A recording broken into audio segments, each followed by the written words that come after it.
Hi friends, today we're going to be using our cardboard collograph that we made yesterday to make some really cool prints on a piece of paper. The cool thing about these prints is that you can make them over and over again. Now, sometimes they show up really great and sometimes they show up not so great. So my best advice to you today is to be patient and to just have fun. Try your best. All right, let's get started. The things you'll need today are your cardboard collograph from yesterday. And if you're not sure what I'm talking about, you'll need to go back and look at the cardboard crayon rubbing video from a few days ago. You'll also need a bowl of water, a sponge, or maybe baby wipes, or a water sprayer might work too. A piece of paper, aluminum foil, and some markers in different colors. We're going to start out by covering your collograph cardboard sheet with aluminum foil. I'll need a piece that's big enough to cover the entire area. About this big. Now, there's two sides to our aluminum foil. There's a nice shiny side here, and there's a side that is not so shiny. We call this matte. This is actually the side that I want to be facing outwards. So I'm going to go ahead and cover my aluminum foil sheet here.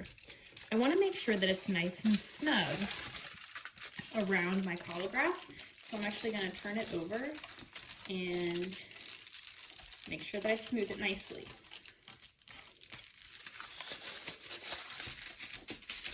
Now that it's tucked under one edge, I'm going to take my hands and I'm going to give it a massage and tuck it all around the edges of my design to make sure that I can see that flower that I made yesterday.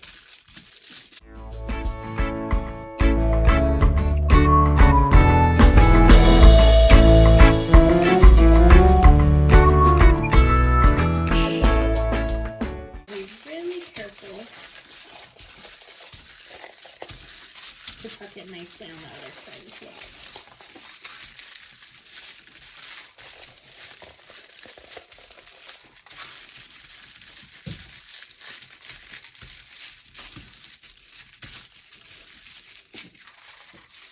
Once again, we want to make sure this part is nice and smooth and flat.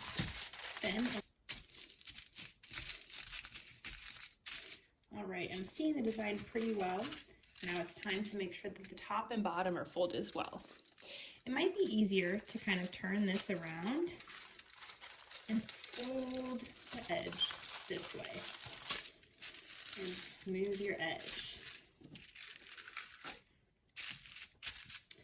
I can do that again from here.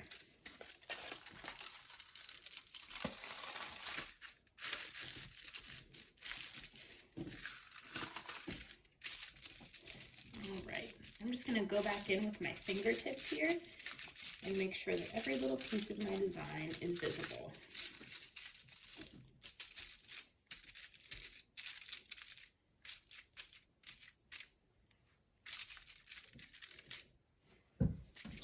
All right, now that my art's all covered up, it's time to use my markers to color on top of my collograph.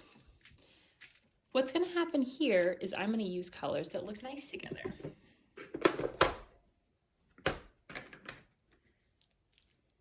I think I'll use maybe some yellow and orange in the petals, and maybe some brown and black inside of the center here. Maybe I'll add light and dark green on the stem and the leaf. And in the background, I think I'd like some warm colors. Maybe pink, dark pink, and red. I like that. All right, let's give it a go.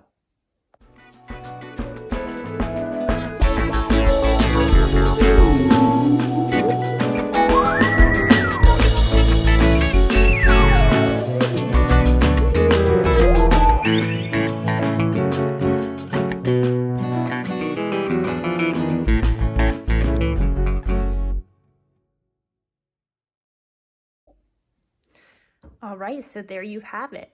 I have colored in my entire print with markers.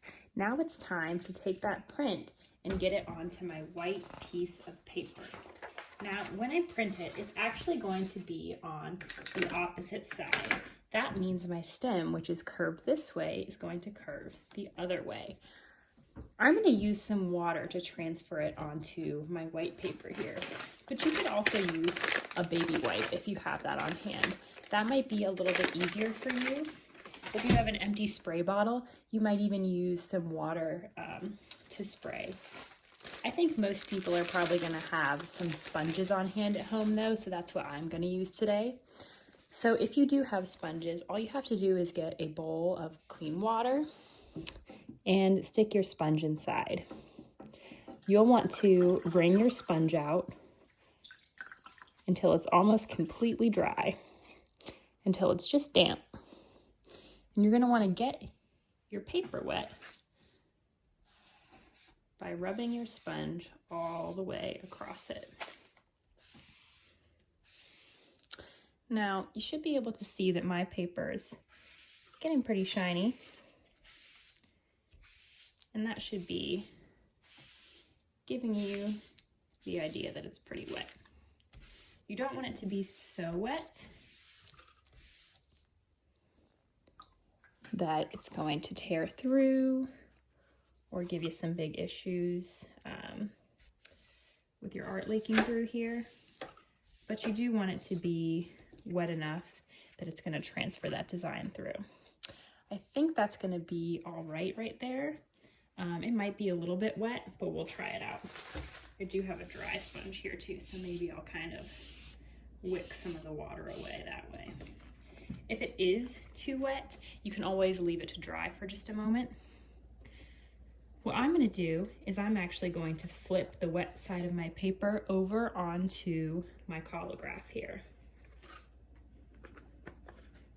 And I'm going to try to keep it nice and centered. Once I have it in place, I'm going to give it a massage, is what I like to call it. And maybe you'll start to notice some of the markers seeping through to the back.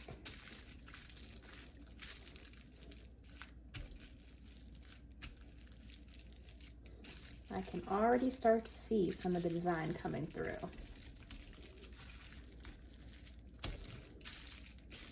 Now when you give it a massage, you'll want to be careful so as not to rip the paper. If your paper's a little wet like mine, you might even be able to feel that it's a little bit sensitive to touch. So I'm being very careful right now. And I'm just using my fingertips to make sure that every part of the design is being transferred here.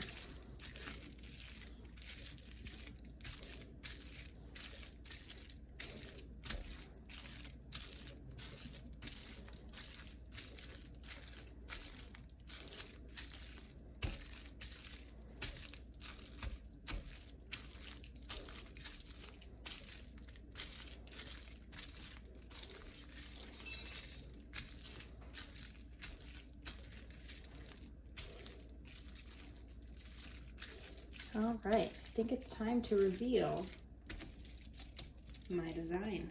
Let's see how it turned out. Wow, that's looking pretty beautiful. All right, boys and girls, so there you have it. That's how you make your collograph design. The cool thing is that once I'm done, I could take a dry paper towel and wipe off any leftover marker, and I could make a ton of these in all different colors. It's totally up to you. I can't wait to see what you create. When you're done, if you have some Sharpie markers, you could even decorate this with permanent marker and make this a totally permanent display that you could hang up on your wall. How neat would that be?